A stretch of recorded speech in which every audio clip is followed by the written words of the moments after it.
A big thing in social media and mental health from a clinical side, but basically, what we've noticed in mental health is that there were a number of videos and information on TikTok showing people having what they said were a type of tic, like a motor tic, except that was not medically true at all, and they were just sort of things that people were making up. And so what would happen is we would get our patients and families come into our office saying, I think I have this tic. And they do some like bizarre over the top movement that is not typically seen with a motor tic. And, very often it would open the conversation. That's so interesting.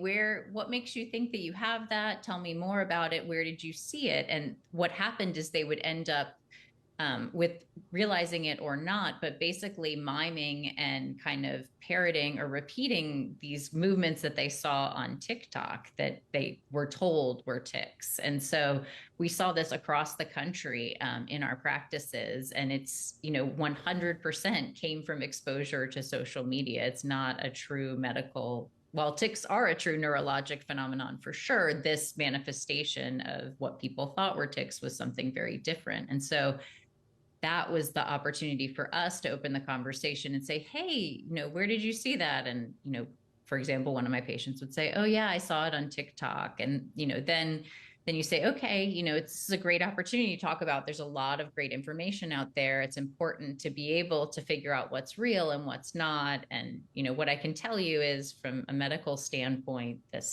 these things are not what we consider whatever tics, traditional motor tics or vocal tics. But let's keep an eye on this anyway, on whatever's going on, because clearly this is a sign that you're experiencing some stress or something's going on. So let's talk about that.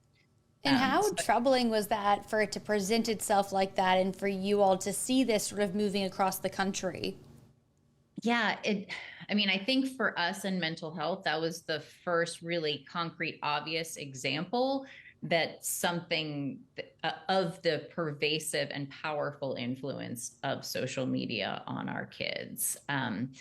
So that it was almost unbelievable, because I don't know, I think it was shocking and it was a little scary because, we know that all what we consume, like the food we put in our bodies, and also like our media diet, everything that we're seeing in our eyes and taking in affects our growth and affects our body and affects the way we think. And so um, that it was a good reminder that we need to, as professionals, we need to be more thoughtful about learning more about what are our kids doing, what are they spending their time learning, and where is this information coming from.